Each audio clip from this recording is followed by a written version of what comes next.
Janganlah engkau mempersembahkan bagi Tuhan Allahmu lembu atau domba yang ada cacatnya, atau sesuatu yang buruk, sebab yang demikian adalah kekejian bagi Tuhan Allahmu. Apabila di tengah-tengahmu di salah satu tempatmu yang diberikan kepadamu oleh Tuhan Allahmu, ada terdapat seorang laki-laki atau perempuan yang melakukan apa yang jahat di mata Tuhan Allahmu, dengan melangkahi perjanjiannya, dan yang pergi beribadah kepada Allah lain dan sujud menyembah kepadanya, atau kepada matahari atau bulan atau segenap tentara langit, hal yang telah kularang itu. Dan apabila hal itu diberitahukan atau terdengar kepadamu, maka engkau harus memeriksanya baik-baik. Jikalau ternyata benar dan sudah pasti bahwa kekejian itu dilakukan di antara orang Israel, maka engkau harus membawa laki-laki atau perempuan yang telah melakukan perbuatan jahat itu keluar pintu gerbang. Kemudian laki-laki atau perempuan itu harus kau lempari dengan batu sampai mati. Atas keterangan 2 atau 3 orang saksi, haruslah mati dibunuh orang yang dihukum mati. Atas keterangan 1 orang saksi saja, janganlah ia dihukum mati. Saksi-saksi itulah yang pertama-tama menggerakkan tangan mereka untuk membunuh dia. Kemudian seluruh rakyat. Demikianlah harus kau hapuskan yang jahat itu dari tengah-tengahmu. Apabila sesuatu perkara terlalu sukar bagimu untuk diputuskan, misalnya bunuh membunuh, tuntut menuntut, atau luka melukai, perkara pendakwaan di dalam tempatmu, maka haruslah engkau pergi menghadap ke tempat yang akan dipilih Tuhan Allahmu. Haruslah engkau pergi kepada imam-imam orang Lewi dan kepada hakim yang ada pada waktu itu, dan meminta putusan. Mereka akan memberitahukan kepadamu keputusan hakim, dan engkau harus berbuat menurut keputusan yang diberitahukan mereka kepadamu dari tempat yang akan dipilih Tuhan. Engkau harus melakukan dengan setia segala yang ditunjukkan mereka kepadamu, menurut petunjuk yang diberikan mereka kepadamu, dan menurut keputusan yang dikatakan mereka kepadamu. Haruslah engkau berbuat. Janganlah engkau menyimpang ke kanan atau ke kiri dari keputusan yang diberitahukan mereka kepadamu. Orang yang berlaku terlalu berani dengan tidak mendengarkan perkataan imam yang berdiri di sana sebagai pelayan Tuhan Allahmu, ataupun perkataan hakim, maka orang itu harus mati. Demikianlah harus kau hapuskan yang jahat itu dari antara orang Israel. Maka seluruh bangsa itu akan mendengar dan menjadi takut, dan tidak lagi berlaku terlalu berani. Apabila engkau telah masuk ke negeri yang diberikan kepadamu oleh Tuhan Allahmu, dan telah mendudukinya dan diam di sana, kemudian engkau berkata, aku mau mengangkat raja atasku seperti segala bangsa yang di sekelilingku. Maka hanyalah raja yang dipilih Tuhan Allahmu yang harus kau angkat atasmu. Dari tengah-tengah saudara-saudaramu haruslah engkau mengangkat seorang raja atasmu. Seorang asing yang bukan saudaramu tidaklah boleh kau angkat atasmu. Hanya janganlah ia memelihara banyak kuda, dan janganlah ia mengembalikan bangsa ini ke Mesir untuk mendapat banyak kuda. Sebab Tuhan telah berfirman kepadamu, janganlah sekali-kali kamu kembali melalui jalan ini lagi. Juga janganlah ia mempunyai banyak istri, supaya hatinya jangan menyimpang. Emas dan perak pun janganlah ia kumpulkan terlalu banyak. apabila ia duduk di atas tahta kerajaan, maka haruslah ia menulis baginya salinan hukum ini menurut kitab yang ada pada imam-imam orang Lewi.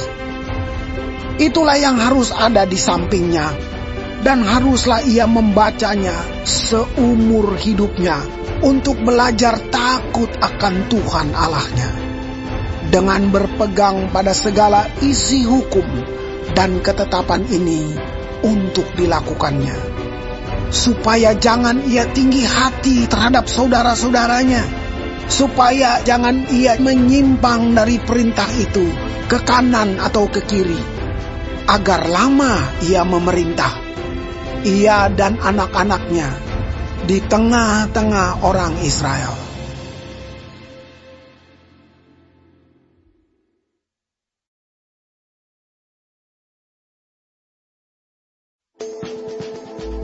Imam-imam orang Lewi, seluruh suku Lewi, janganlah mendapat bagian milik pusaka bersama-sama orang Israel dari korban api-apian kepada Tuhan, dan apa yang menjadi miliknya harus mereka mendapat rezeki. Janganlah ia mempunyai milik pusaka di tengah-tengah saudara-saudaranya. Tuhanlah milik pusakanya, seperti yang dijanjikannya kepadanya.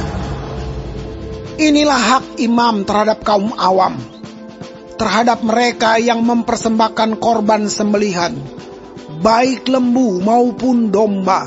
Kepada imam haruslah diberikan paha depan, kedua rahang, dan perut besar. Hasil pertama dari gandummu, dari anggurmu dan minyakmu, dan bulu guntingan pertama dari dombamu haruslah kau berikan kepadanya.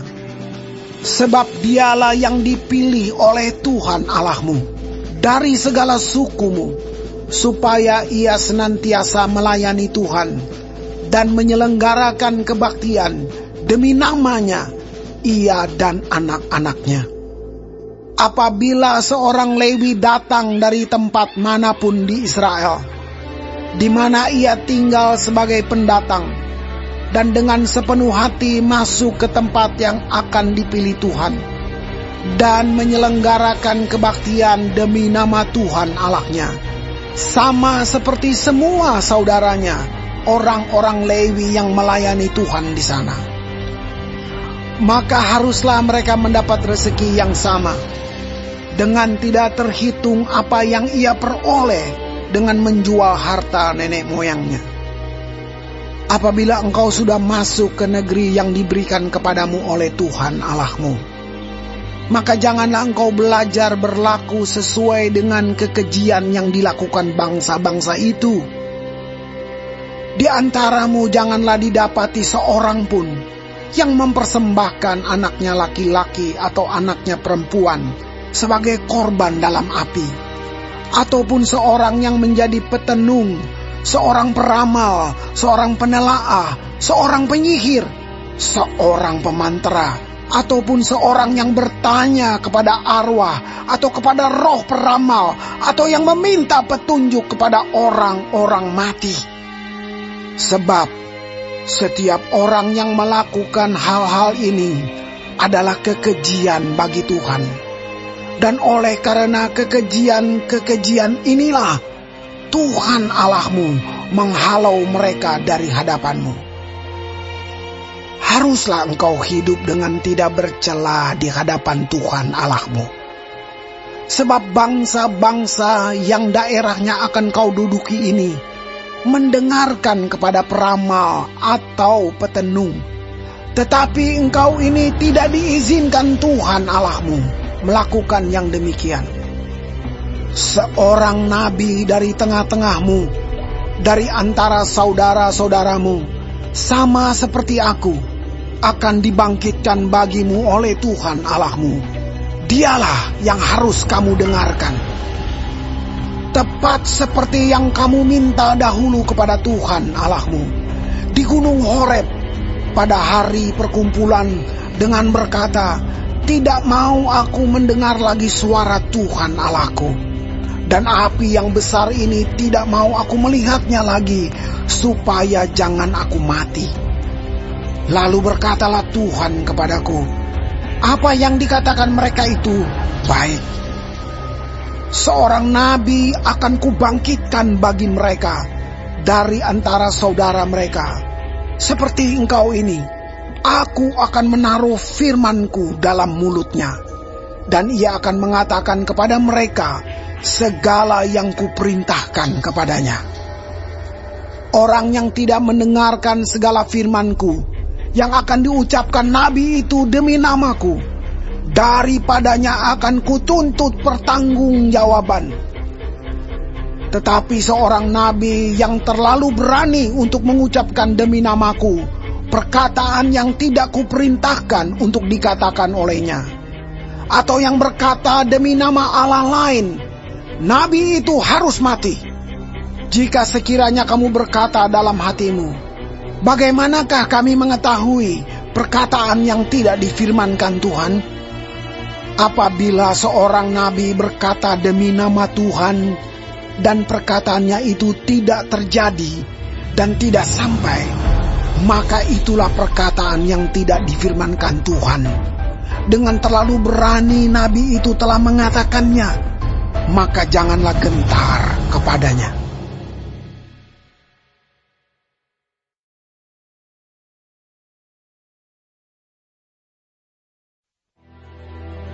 Apabila Tuhan Allahmu sudah melenyapkan bangsa-bangsa yang negerinya diberikan kepadamu oleh Tuhan Allahmu, dan engkau sudah menduduki daerah mereka, dan diam di kota-kota dan rumah-rumah mereka, maka engkau harus menghususkan 3 kota di dalam negeri yang diberikan Tuhan Allahmu kepadamu untuk diduduki.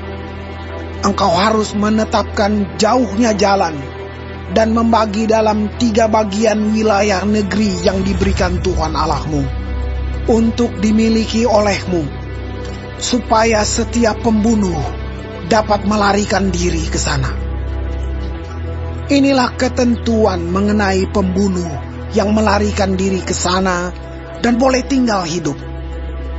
Apabila ia membunuh sesamanya manusia dengan tidak sengaja dan dengan tidak membenci dia sebelumnya. Misalnya, apabila seseorang pergi ke hutan dengan temannya untuk membelah kayu, ketika tangannya mengayunkan kapak untuk menebang pohon kayu, mata kapak terlucut dari gagangnya, lalu mengenai temannya sehingga mati, maka ia boleh melarikan diri ke salah satu kota itu dan tinggal hidup. Maksudnya supaya jangan penuntut tebusan darah sementara hatinya panas dapat mengejar pembunuh itu. Karena jauhnya perjalanan menangkapnya dan membunuhnya, padahal pembunuh itu tidak patut mendapat hukuman mati, karena ia tidak membenci dia sebelumnya. Itulah sebabnya aku memberi perintah kepadamu, demikian, 3 kota haruslah kau khususkan. Dan jika Tuhan Allahmu sudah meluaskan daerahmu nanti, seperti yang dijanjikannya dengan sumpah kepada nenek moyangmu, dan sudah memberikan kepadamu seluruh negeri yang dikatakannya akan diberikan kepada nenek moyangmu.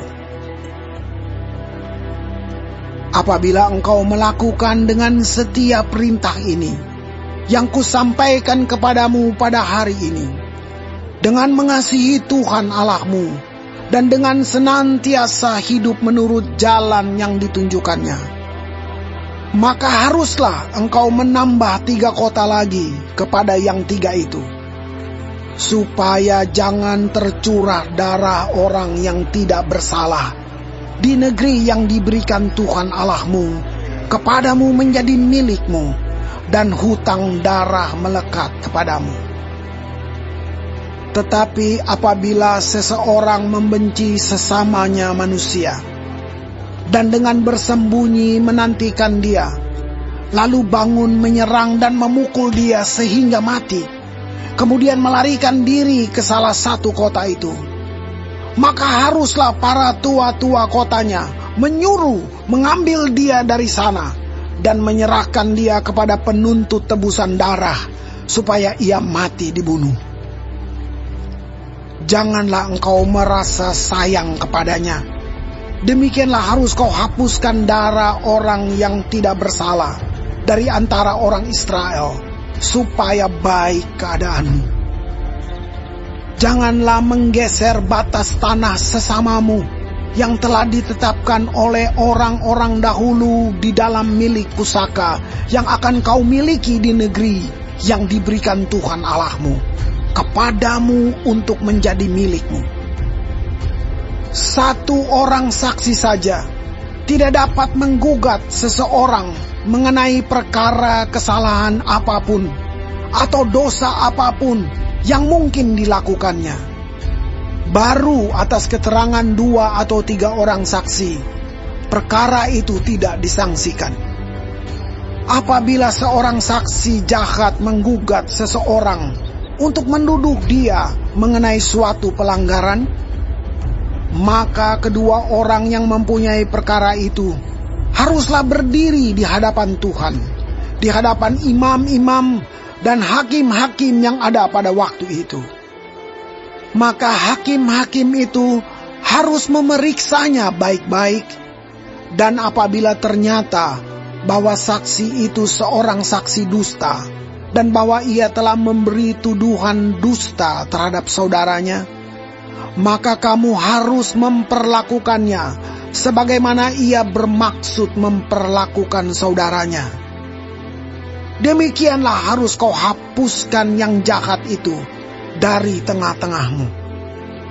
Maka orang-orang lain akan mendengar dan menjadi takut, sehingga mereka tidak akan melakukan lagi perbuatan jahat seperti itu di tengah-tengahmu. Janganlah engkau merasa sayang kepadanya, sebab berlaku nyawa ganti nyawa, mata ganti mata, gigi ganti gigi, tangan ganti tangan, kaki ganti kaki.